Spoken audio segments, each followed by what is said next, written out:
नमस्कार, NB news देख रहे हैं पर मैं हूं आपके साथ मुस्कान। स्वागत है आप सभी का राजधानी लाइव में। कांग्रेस अध्यक्ष पद के चुनाव के लिए मतदान होना है। इसके लिए सोमवार सुबह यानी आज 10 बजे से मतदान प्रक्रिया शुरू होगी और शाम 4 बजे तक ये मतदान चलेगा। इस चुनाव के लिए कुल 36 मतदान केंद्र और 67 बूथ होंगे। प्रत्येक 200 मतदाताओं पर एक बूथ होगा।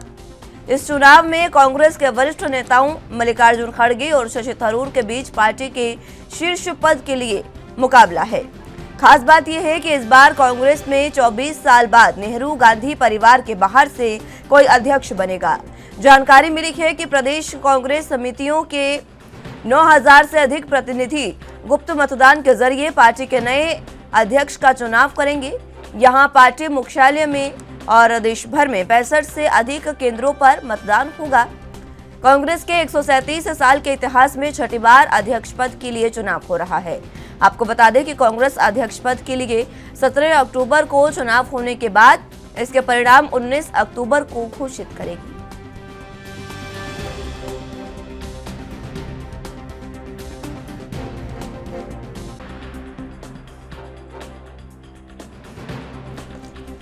तो आपको बता दें कि आज कांग्रेस अध्यक्ष पद के लिए मतदान होना है। सुबह 10 बजे से ये मतदान प्रक्रिया शुरू होगी और शाम 4 बजे तक मतदान होगा। आज सभी कांग्रेस के कार्यकर्ता जो 9000 कार्यकर्ता हैं वो आज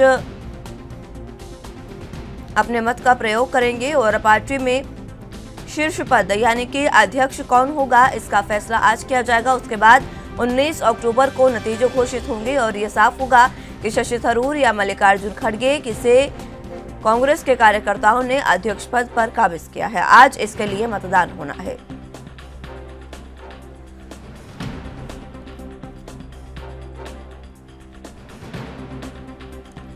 बता दें कि चुनाव के लिए कुल 36 मतदान केंद्र और 67 बूथ बनाए गए हैं। प्रत्येक 200 मतदाताओं पर एक बूथ है और इस चुनाव में कांग्रेस के वरिष्ठ नेता मल्लिकार्जुन खड़गे और शशि थरूर के बीच पार्टी के शीर्ष पद के लिए मुकाबला है।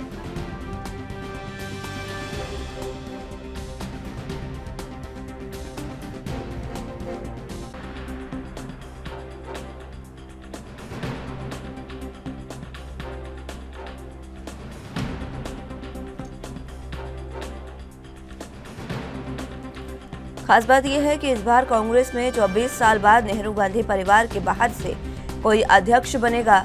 जानकारी मिली है कि प्रदेश कांग्रेस समितियों यानी पीसीसी के 9000 से अधिक प्रतिनिधि गुप्त मतदान के जरिए पार्टी के नए अध्यक्ष का चुनाव करेंगे।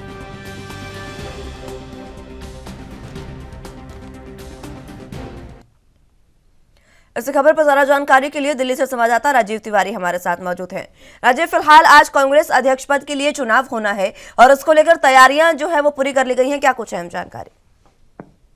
देखिए, बिल्कुल सही कहा आपने। यहाँ पर बात करें कांग्रेस अध्यक्ष पद जो अभी तक खाली था, यानी कि सोनिया गांधी के बाद राहुल किसी ने भी इसकी अध्यक्षता नहीं ली थी, मगर जिस तरीके से अब चुनाव किए जा रहे हैं और इसके खास गौर करने वाली बात यह है कि अध्यक्ष पद के लिए गांधी परिवार से कोई भी नहीं है। यानी सीधे कहें तो गांधी परिवार से हटकर ही अब अध्यक्ष बनता हुआ नजर आएगा। यहाँ पर बात करें मल्लिकार्जुन खड़गे की या फिर कहें शशि थरूर की, तो वो दोनों ही इस दौड़ के अंदर शामिल है और इन दोनों के लिए ही आज मतदान किया जाएगा। यानी कि कह सकते हैं 9800 जो मतदाता हैं वो आज अपने अपने मत का इस्तेमाल किए करेंगे। मगर यहां पर बात करें राहुल गांधी की, तो राहुल गांधी इस कह सकते हैं मतदान जहां से करेंगे वो रैली के अंदर से ही करेंगे। जहां पर मतलब जहां रैली चल रही है भारत जोड़ो अभियान की, उसी के अंदर जो भी नेता होंगे वो वहीं से अपना वोटिंग जो है वो कर सकते हैं। यानी इसी को लेकर लगभग कह सकते हैं 67 बूथ बनाए गए हैं जहां पर वोटिंग की जाएगी। यहाँ पर सोनिया गांधी की बात करें या फिर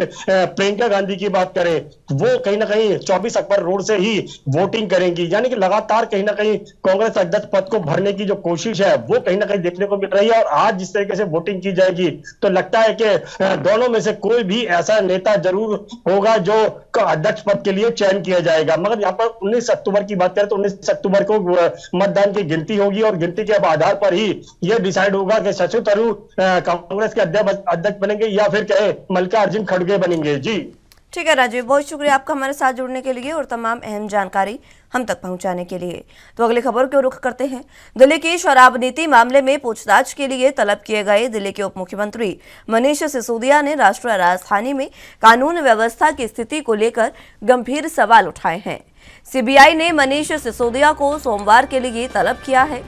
उससे पहले सिसोदिया ने दिल्ली की कानून व्यवस्था पर सवाल उठाते हुए दिल्ली के उपराज्यपाल वीके सक्सेना को खत लिखा। मनीष सिसोदिया ने कहा कि दिल्ली में कानून व्यवस्था बेहद खराब है। बलजीत नगर में 25 साल के लड़के की हत्या कर दी गई। राजधानी में पिछले कुछ दिनों में रेप और हत्या की कई घटनाएं हुई हैं। दिल्ली इस समय अपराधियों की राजधानी बन गई है। मैं आपसे अनुरोध करता हूं एलजी साहब कि थोड़ा समय निकालकर दिल्ली के कानून व्यवस्था पर ध्यान दें, यह मनीष सिसोदिया ने कहा।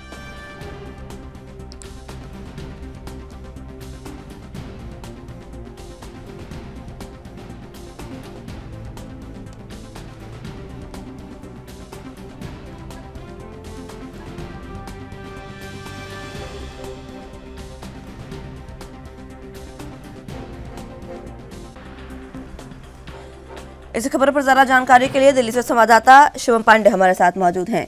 शिवम, फिलहाल जिस तरीके से शराब नीति को लेकर लगातार पूछताछ मनीष सिसोदिया से हो रही है, अब आज के लिए उन्हें तलब किया गया है, कब तक वह पहुंचेंगे? जी मुस्कान जी, आपको बता देना चाहता हूँ कि आज मनीष सिसोदिया को सीबीआई द्वारा तलब किया गया कि आज 11 बजे वो सीबीआई दफ्तर में पहुंचेंगे। जितनी पूछताछ की जाएगी उसको लेकर सीबीआई आज वो शराब नीति को लेकर पूछताछ करेंगे। जी, उनसे आज पूछताछ की जाएगी शराब नीति को लेकर। उससे पहले मनीष सिसोदिया ने कानून व्यवस्था पर सवाल उठाए थे। जी बिल्कुल, आप सही कहा कि नोटिस आने के बाद श्रीराम मनीष सिसोदिया ने विनय सक्सेना जी को, उपराज्यपाल जी को नोटिस लिखा है, पत्र लिखा। उसमें उन्होंने सीधे दिल्ली में कानून व्यवस्था को लेकर एक बड़े सवाल खड़े किए कि दिल्ली एलजी साहब थोड़ा समय निकालकर दिल्ली की कानून व्यवस्था को देखा जाए, क्योंकि यहाँ पे लगातार हत्याएं की और रेप की वारदात दिल्ली के अंदर रुक नहीं रहे। इसको लेकर आप थोड़ा समय निकालिए और दिल्ली की कानून व्यवस्था जो केंद्र के अंदर में आती है उस पर थोड़ा सा आप एक बार ध्यान दीजिए। जी, केंद्र के अंडर जो है वो दिल्ली की कानून व्यवस्था आती है, इसको लेकर क्या राज्यपाल की ओर से कोई बयान सामने आया?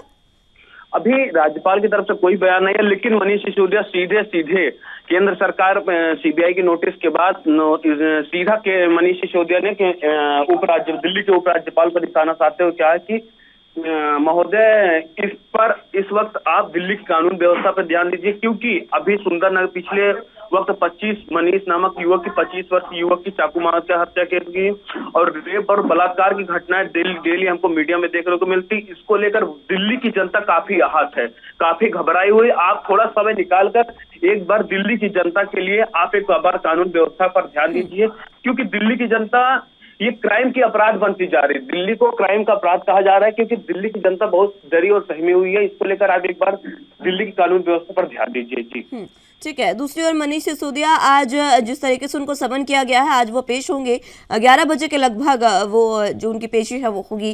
किस तरीके की, क्या कुछ सवालों की एक फहरिस्त जारी की गई है, क्या कुछ सवाल उनसे हो सकते हैं? जी बिल्कुल, अभी तक ईडी द्वारा मनीष सिसोदिया के घर भी जांच की गई, ऑफिस भी जांच की गई, लॉकर भी जांच किए गए, लेकिन अब मनीष सिसोदिया खुद ईडी का कल 5 बजे नोटिस मिलने के बाद मनीष सिसोदिया को आज 11 बजे ईडी दफ्तर में पेश होना है। जो शराब घोटालों की शराब नीति उसको लेकर उनसे बातचीत की जाए। कई सवालों के जवाब भी मनीष सिसोदिया देंगे और कई सवालों के घेरे में भी खड़े हो सकते हैं मनीष सिसोदिया। जी ठीक है शिवम, बहुत शुक्रिया आपका हमारे साथ जुड़ने के लिए और तमाम अहम जानकारी हम तक पहुंचाने के लिए।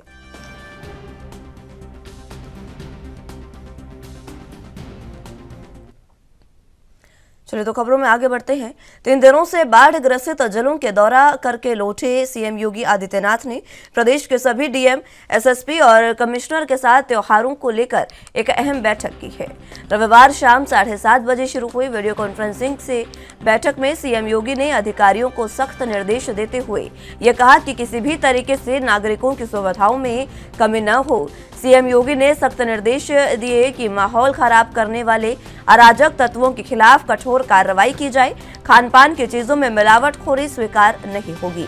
करीब 2.5 घंटे चली बैठक में सीएम योगी आदित्यनाथ ने प्रदेश में सुरक्षा व्यवस्था को लेकर पूरे तरीके से सचेत रहने के भी निर्देश दिए हैं। सीएम योगी आदित्यनाथ ने पुलिस अधिकारियों को खास निर्देश दिए।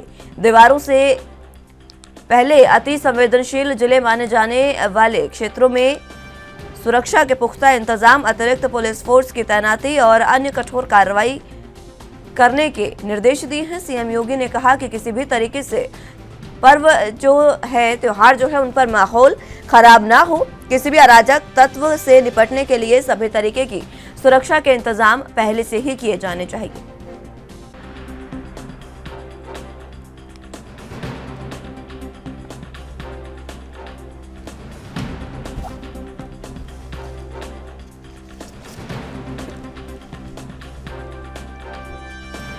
तो आपको बता दें कि 3 दिनों से बाढ़ ग्रसित दौरे पर थे यूपी के सीएम योगी आदित्यनाथ।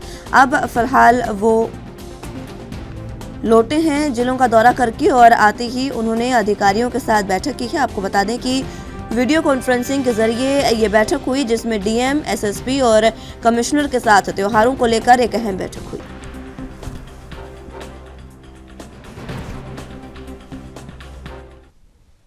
ज्यादा जानकारी के लिए लखनऊ से संवाददाता जितेंद्र चौहान हमारे साथ मौजूद हैं। जितेंद्र, फिलहाल जिस तरीके से एक बैठक हुई वीडियो कॉन्फ्रेंसिंग के जरिए और इसमें सीएम ने जो निर्देश दिए हैं त्योहारों के मद्देनजर, क्या कुछ उसको लेकर अहम जानकारी? देखिए, आने वाले सम दिनों में आगे दीपावली का त्योहार है और भी आगे कई तरह के त्योहार, जिसको लेकर उत्तर प्रदेश के मुख्यमंत्री योगी आदित्यनाथ ने कल देर शाम बैठक की थी, जिसमें उत्तर प्रदेश के सभी जिलाधिकारी, डीएम, एसपी सभी लोग मौजूद थे और कहीं ना कहीं मुख्यमंत्री योगी आदित्यनाथ ने त्योहारों को लेकर सभी के साथ बैठक की। और क्योंकि आने वाले समय दीपावली की पूजा है, छठ पूजा है, तमाम त्योहार है और कहीं ना कहीं सीएम योगी आदित्यनाथ ने 2 शब्दों में कहा है कि किसी भी प्रकार की अव्यवस्था नहीं चाहिए और कहीं ना कहीं जहां भीड़ भाड़ वाले जहां बाजारें लगेंगी, जहां पर भीड़ भाड़ होगी, वहां पर ट्रैफिक व्यवस्था सुचारू रूप से चलनी चाहिए।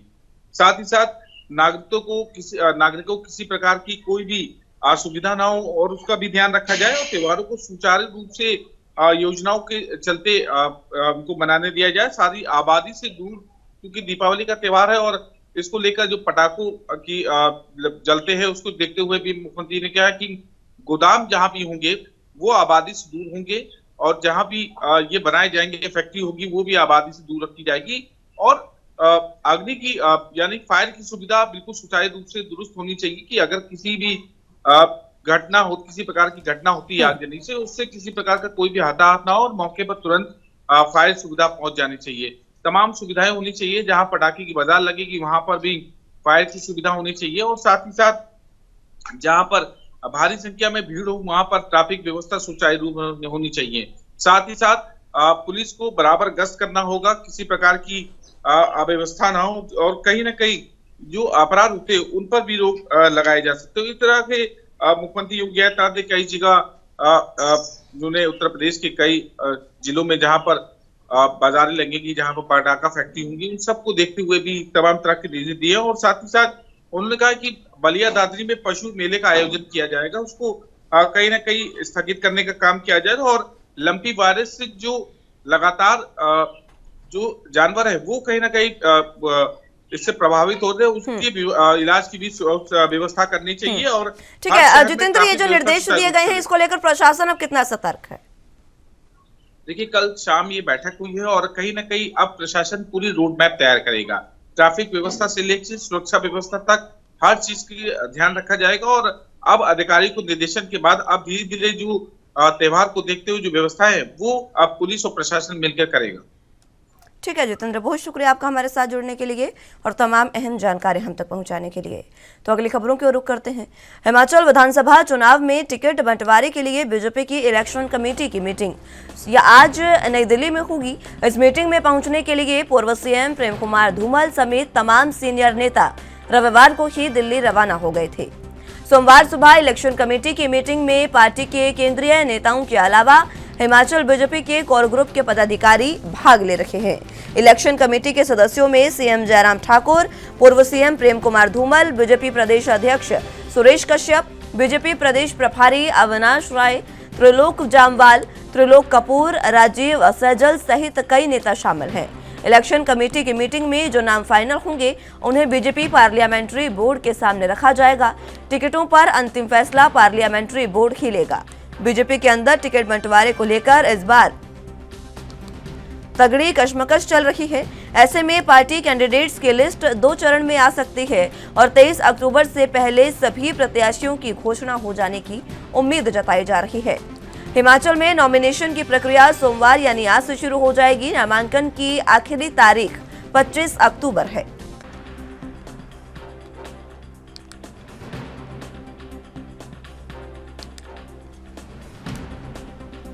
ज्यादा जानकारी के लिए हिमाचल प्रदेश से ब्यूरो चीफ टीना ठाकुर हमारे साथ मौजूद हैं। टीना जी, फिलहाल जिस तरीके से इलेक्शन कमेटी की बैठक आज होने जा रही है बीजेपी की, इसमें क्या कुछ अहम जानकारी और किस तरीके से टिकटों पर मंथन हो सकता है?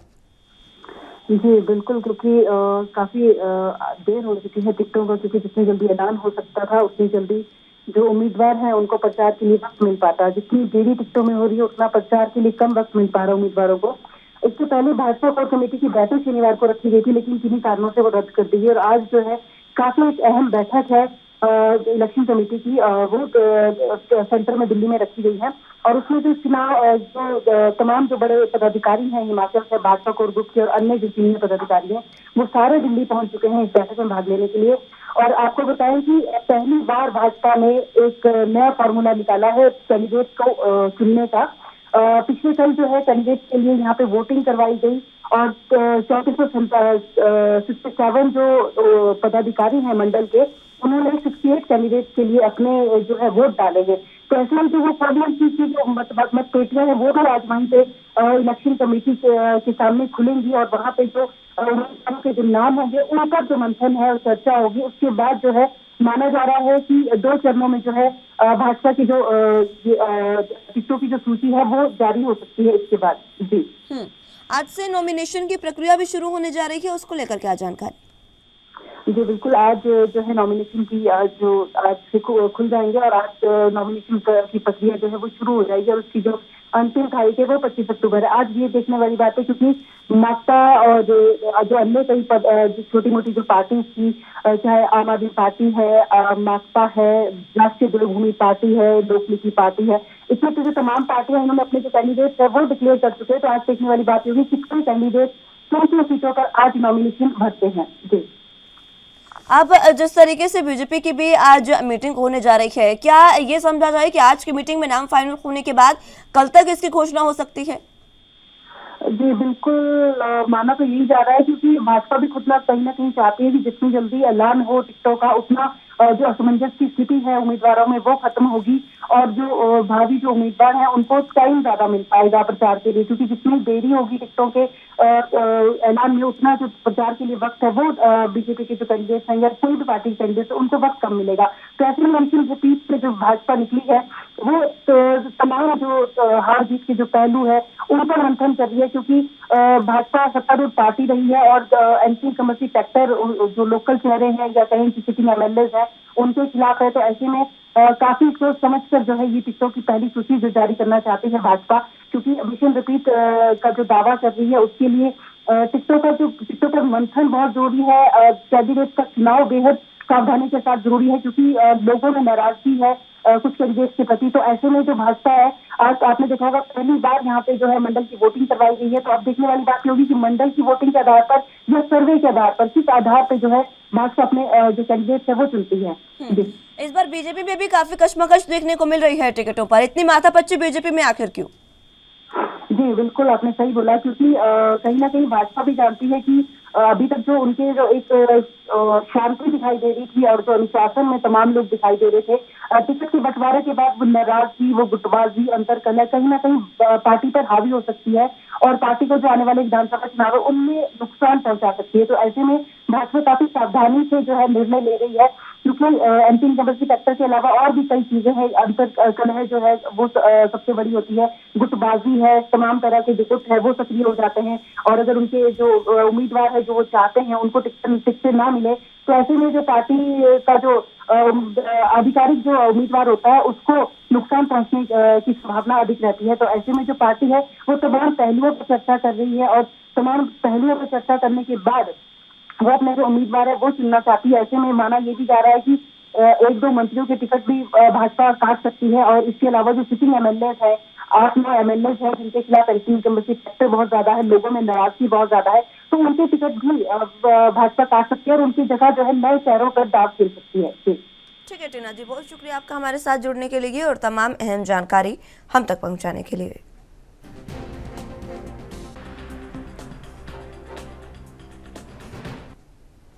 मुख्यमंत्री भूपेश बघेल आज अपने निवास कार्यालय में आयोजित वर्चुअल कार्यक्रम में छत्तीसगढ़ सरकार की 3 महत्वाकांक्षी योजनाओं राजीव गांधी किसान न्याय योजना के तहत किसानों, गोधन न्याय योजना के अंतर्गत गोबर विक्रेता ग्रामीणों और पशुपालकों, साथ ही राजीव गांधी ग्रामीण भूमिहीन कृषि मजदूर न्याय योजना के तहत हितग्राहियों के खाते में कुल 1,866 करोड़ 39,32,000 रुपए का ऑनलाइन अंतरण करेंगे।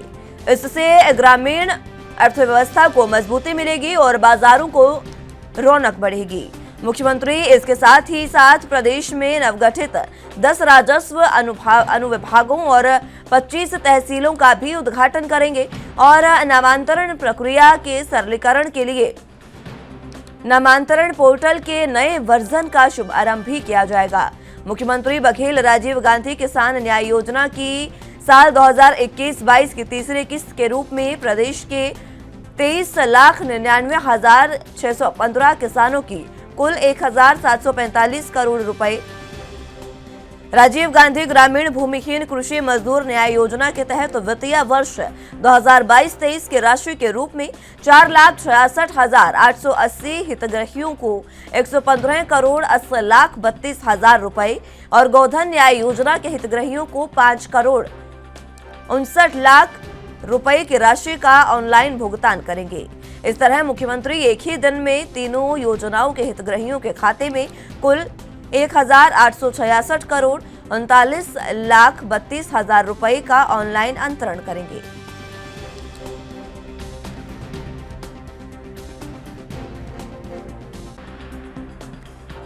जरा जानकारी के लिए रायपुर से संवाददाता अखिलेश तिवारी हमारे साथ मौजूद हैं। अखिलेश, फिलहाल जिस तरीके से आज ये बताया जा रहा है कि राशि जो है अलग अलग योजनाओं के तहत लोगों को वो वितरित करेंगे सीएम। देखिए, मुख्यमंत्री भूपेश बघेल की शुरू से ही मंशा रही है कि किसान मजदूर लोगों को किस तरीके से उत्थान किया जाए और उनके साथ में किस तरीके से सहभागिता निभाया जाए ताकि उनकी आर्थिक उत्थान जो है वो मजबूत हो सके। क्योंकि सामने दिवाली है और दिवाली के पहले उसी पैसों से ही जो मिठाई है, कपड़े हैं, तमाम तरह की सामग्री है, पटाखे हैं, सभी चीज को खरीदना होता है किसान को। मजदूरों की भी वही किस्सा रहती है। इसलिए मुख्यमंत्री भूपेश बघेल ने जो महत्वाकांक्षी योजना है हितग्राहियों के खाते में 1,866 करोड़ रुपए आज डालने का प्रावधान है, जिसमें ग्रामीण अर्थव्यवस्था को मजबूती दिलाने के लिए ये प्रावधान और बाजार को रौनक लाने के लिए इस तरीके से क्रियाकलाप किया गया है। साथ ही साथ राजीव गांधी किसान न्याय योजना के तहत जो तीसरी किस्त है उसको बांटने की जो तैयारी है वो काफी उत्साहजनक है। लोगों के अंदर, खास तौर से किसान वर्ग के अंदर सबसे ज्यादा उत्साहित देखने को मिल रहा है। इसके अलावा राजीव गांधी ग्रामीण भूमिहीन कृषि मजदूर न्याय योजना के तहत भी 4.66 लाख हितग्राहियों को 115.80 करोड़ रुपए का भुगतान भी किया जाएगा, जिससे कि उनकी भी आर्थिक स्थिति सुधार हो। और गोधन न्याय योजना के जो हितग्राही हैं उनको पैसा मिलने की जो है वो सबसे अहम है, क्योंकि सामने गोवर्धन पूजा है। उसकी तैयारी में जो गोधन न्याय योजना की जो समिति जो जुट करके काम करती है, हितग्राही जुट करके काम करती है, वो सबसे सार्वजनिक रहती है और वो उत्थान के लिए काम करने वाला और गोठान के खास तौर से ऐसे समिति जो गोठान के लिए अपने आप को न्यौछावर कर दिए हैं, उनके उत्थान के लिए ये मुहिम चलाई जा रही है। जी, अब जिस तरीके से ये किस्त जो जारी करने जा रहे हैं सीएम, इसमें किसानों को तो लाभ होता ही और लगातार किसानों को इस योजना का लाभ मिल रहा है। जो हितग्राहियों को ये राशि जो है वो वितरित करने जा रहे हैं, किस तरीके से ऑनलाइन ये राशि वितरित की जाएगी, किसी कार्यक्रम में शामिल होंगे? इसी के साथ तहसीलों का भी उद्घाटन करने की बात आज कही गई है। तहसीलों को उद्घाटन किया भी जा रहा है और तहसील ऐसे हैं कि जहाँ से लंबे समय से मांग रही है, ऐसे तहसील का तो हो ही गया है, अनावरण कर ही दिए गए हैं। लेकिन आज उद्घाटन सत्र है, निश्चित तौर पे आज सीएम हाउस से ही इसका उद्घाटन करने की जो तैयारी है वो बताई जा रही है। साथ ही साथ कई ऐसे क्षेत्र हैं जिसमें जाकर के मुख्यमंत्री भूपेश बघेल 11:30 बजे जो राजीव गांधी न्याय योजना के सीधा भूमि अंतरण करेंगे। इसके अलावा नवीन तहसीलों का नामांतरण सीधा इसका लाइव भी किया जाएगा। तो कहीं ना कहीं जो रौनकता है, खास तौर से ऐसे कॉन्फ्रेंसिंग, वीडियो कॉन्फ्रेंसिंग के द्वारा ये तमाम उद्घाटन किया जाएगा। तो मंत्रिपरिषद की बैठक भी रहेगी। ठीक है अखिलेश, बहुत शुक्रिया आपका हमारे साथ जुड़ने के लिए और तमाम अहम जानकारी हम तक पहुंचाने के लिए। राष्ट्रवादी कांग्रेस पार्टी के प्रमुख शरद पवार ने 3 नवंबर को होने वाले अंधेरी पूर्व विधानसभा उपचुनाव में शिवसेना के उद्धव ठाकरे धड़े की उम्मीदवार ऋतुजा लटके को निर्विरोध जिताने का रविवार को आह्वान किया। रमेश लटके के निधन के कारण उपचुनाव कराना जो है वो पड़ रहा है और इसी बीच लटके का मुकाबला भारतीय जनता पार्टी के मुर्जी पटेल से है। नामांकन वापस लेने की आखिरी तारीख 17 अक्टूबर है। पवार ने कहा कि नए सदस्य का कार्यकाल सिर्फ 1.5 साल का होगा। रमेश लटके की दुर्भाग्यपूर्ण मौत के कारण उपचुनाव हो रहा है। उनकी पत्नी चुनाव लड़ रही है। लटके के योगदान को ध्यान में रखा जाना चाहिए।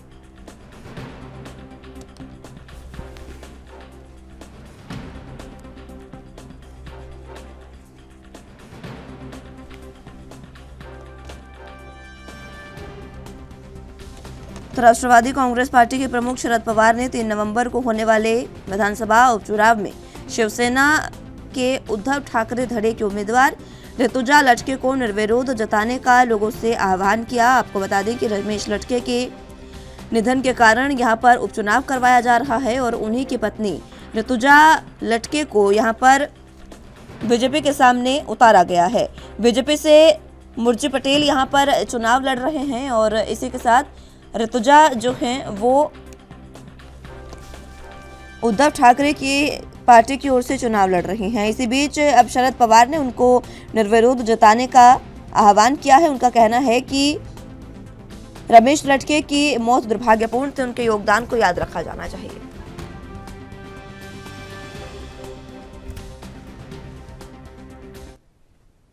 इस खबर पर ज्यादा जानकारी के लिए मुंबई से संवाददाता सत्यप्रकाश सोनी हमारे साथ मौजूद हैं। सत्यप्रकाश, फिलहाल जिस तरीके से अब निर्विरोध जीत की बात चल रही है, उपचुनावों की बात करें तो अब शरद पवार का ये कहना है कि ऋतुजा लटके को निर्विरोध जिताना चाहिए।